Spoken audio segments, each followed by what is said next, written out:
in by 92, by the time he's built up this game and he's put these things out for his game, his TV show, his play, his performance, he and Evan had divorced in 92. Saturn's going through his 6th house. It looks like he got his attention on him, but he was not paying so much attention to the kids and stuff. It's more about what he was doing. So he had this, what do you call it, revolt or an ending or terminate, like he had to let it go. There's his moon, Uranus, and the Saturn coming up to oppose the sun. By 87, he probably knew, and he's building up these things to do his own thing. By 94, it's hitting his descendant again. So by, okay, 1 second. Back in 90, when it opposed to Saturn, he went bankrupt. And 3 Taj Mahal Castle, 3 casinos go bankrupt in 92. So this is all, so, and the divorce came up at the end of that. So the bankruptcy, the casinos going bankrupt, the 900 million debt, and the selling off things, these things all went on as he was paying attention to his game. His thing shows it, but it cost him a lot. And his divorce, the divorce went with it, so he left that behind. So he supposedly left that behind to some degree. Then Saturn is descendant in 94. 93, he marries Marla Maple, so he didn't want to be alone. He marries someone else. 93's got Marla Maples, and she gives birth to Tiffany in 93, just as Saturn's hitting the descendant. Okay, then it builds up. Saturn's going above his horizon. Now his next marriage was going below on his first marriage. Second marriage, Saturn's going above. And do it differently this time. But in 93, 95, when the Saturn squares the Sun, Trump Hotels and the casino resort goes public. Okay, and then it goes along. By 99, it's coming up. 99, it's up in the 9th house, going up to the midheaven, building up. He divorces. So he gets married to build up. He's building up. He gets it all built. Just as he's building up, he gets divorced again. There's his moon and the Uranus. It's another kid, another way, like divorced. And his dad passes away in that 9th house. And then he founds the Trump Model Management, which starts modeling world beauty contests and stuff like this. He builds up this contest to do that in 99. This is all building up to his midheaven. And once he's got that together, then by 99, he's identifying the Reform Party. By 2001, he's identifying to the Democratic Party. So his family was leaning that way. So he had links as Saturn was on his midheaven. He's divorced the second time. He's identifying Reform, then with the Democratic Party. And in 2004, he's got his status. He's building up. By 2004, the 3-2, just after Saturn conjuncts his Sun, he hosts The Apprentice. He starts his TV show, The Apprentice.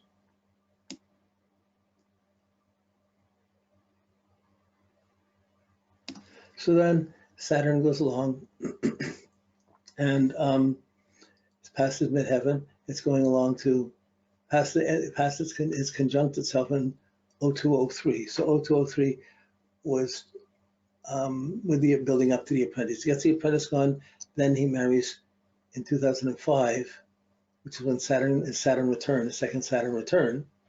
He marries Melania. Okay, and by 2009, Saturn hits his ascendant. As Saturn hits the ascendant, he's going through his identity crises. He identifies with the Republican Party, switches over to the Republican Party. So all the way along, his marriage breaks it, another marriage breaks it, gets another position, gets married, changes his loyalties. Like he's the Gemini in power. He's not. So he switched his identity to the Conservative Party, and as the other things were caving in, not fair, not fair, not fair. So he would identify with more security there. There's something to be gained from there. Like, so that was, is that 04, 07, 08, yeah. 07, yeah, so 07, it was when 07 it was there. By 09, when Saturn, he's got the identity, it's a little later, it's not right on the ascendant. He went through the identity complex. It was when it hit the square to the Sun that he identified with the Republican Party. In 2011, and went a little further when Saturn was squaring Saturn, he identifies with the Independent Party. 2012, when Saturn's coming down to hit his IC, no, not quite. 2012, it's still just squaring his Saturn in the third house. He identifies with the Republican Party again. And 2015, Saturn hits his IC. In 2014, he announces his candidacy for the he's going to announce his, when Saturn hits his IC, he's preparing for his candidacy for the 2016-11. So he was motivated to do this by Saturn on the IC. That's his low point. Okay, so this is why a lot of people didn't think he was going to get in, because Saturn was opposing there. And after 2014, it would go through his fourth as his low profile thing. It's a low profile time, but he's motivated. This challenges his integrity. And it comes up, so by 2017, it's opposing his sun. So nobody thought he was going to get elected, but he got elected. And then he had the difficulties with his finances, with everything. He had all sorts of problems coming in, where he had to just ride it out and buy this time during the first year of being elected. That was a really difficult time. Now he's past that, still elected. We're up at 2020, and Saturn's going to oppose Saturn, and that's going to be for the next election. Okay, then it's building, then it goes through the sixth house, and it builds up to the descendant, and then builds up to the next point of power, point of status. Okay, that's the game plan. You can see it. So I'm going to take this out of here. Okay.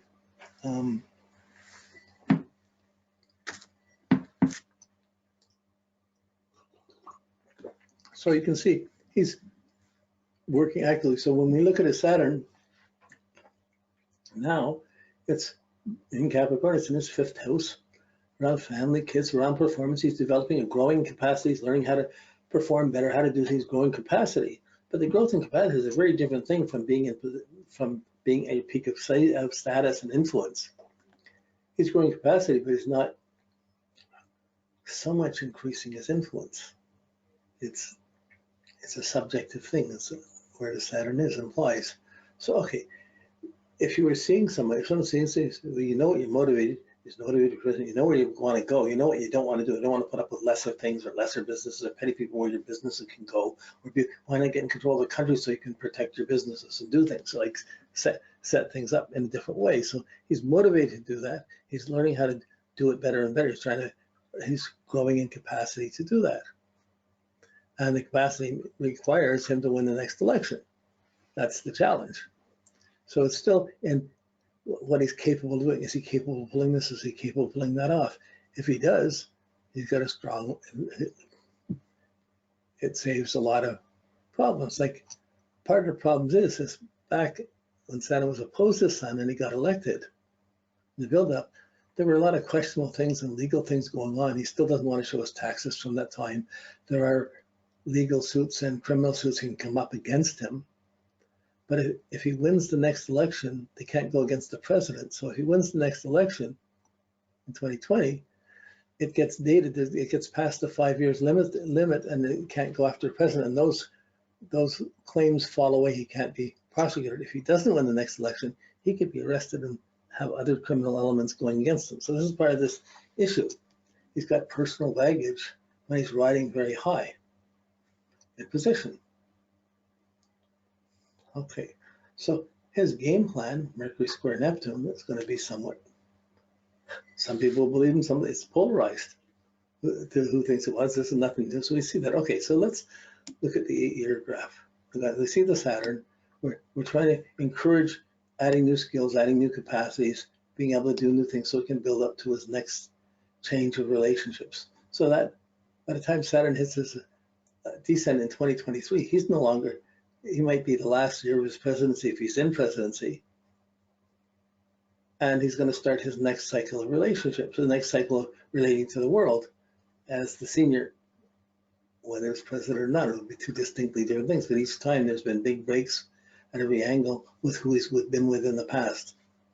He breaks these things and moves forward. So it's possible if he doesn't win the election, he's got several years of adjustment, and then he starts trying to figure out what he's going to do next. Okay, so we see the Saturn. You're adding skills, even from the opposition, you're adding skills, you're biding your time, you're there, you're adding skills, waiting until you can come to your own. So we look from 2015, this is the 8-year graph, Pluto, no confrontation with Pluto, 2015, 2016, 2017, no power, no confronting power struggles confronting him. But 2019, but in 2020, Pluto squares his Venus, confrontations around finances and money. Whether that's the impeachment, whether that's his income tax thing, the fight over that, but that's the start of something that's going to build up stronger through 21. Through 21, Pluto squares Venus again, and right through 22. So he's got 3 years of Pluto. He's not happy to begin with, and his defensive, his conservative emotions, is going to be challenged, and really, the truth is going to come out around his finances. Okay, that's the Pluto. So that's coming up in the immediate future. We're already in December. People are running to impeach him. There's going to be more issues coming in here. They're going after him for abuse of power and using the power to get money for himself. This is going to build up to more confrontational things around his use of finances. Anyway, that's one thing. Doesn't mean that in itself you would think could take him up, but it's not necessarily so. It's just it's intense, challenging his values, his sense of security, his thing. This is part of the why he wants to build the wall. He wants money just for the wall. It's like, if he can't get the money away, he'll take it away from the military. It's just, it's not a rational person. A person who's thinking any which way to get what he needs, what he feels he needs. Neptune, no Neptune problems. 2015, 16, 17, no Neptune deceptive problems. No crises. But starting in 2020, Neptune squares his moon. There's actually all sorts of guilts and confusions coming on home, family, and personal connections. And that's going to be there for 2 years. And then Neptune's going to square his sun to 21 and 22. It gets much more complex. Much more. It could be pathetic. Neptune could be pathetic. It could be sad. It could be guilt-ridden. It could be fanatical. But it's confusing. It could be affecting his health. Okay, so he's had an easy go of the last 4 years compared to the next 3, anyways. He's just doing what he's doing, setting it up, doing it, and take it. I mean, here I'm doing it. I'm the president. I'm doing it. Try and stop me. Like, you elected me. I'm here. There's going to be a lot more complications and interference with finance, even trying to get budgets passed. You may not be able to get budgets passed by the House to the Senate. You may not be able to get things that maybe blocks around even the Neptune to the moon. All it would take is some big scandal coming up that could affect his base of his party. And this is all during the election campaign. Okay, so now it gets a little more desperate, a little more convenient. His Neptune squares his Mercury. So these things build up these confusions, and he's going to be thinking overtime about how he could do this. Question. So I'm looking at this. He's got really big outer planet problems starting right from the beginning of next year. In a few months, look like they're starting now, but they really don't start getting to them until next year. And then they build up and they hang in for 3 years. So maybe he can get elected. Maybe if he gets elected to that, it's not going to be easy. There's going to be really difficult, challenging things. Maybe a war, maybe so. I don't know. This is going to challenge things.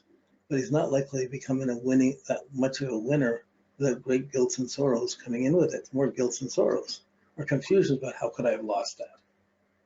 Okay, so this puzzle's there. Uranus in 2015, the shocks, the sudden shocks, 2015, 16, no problem.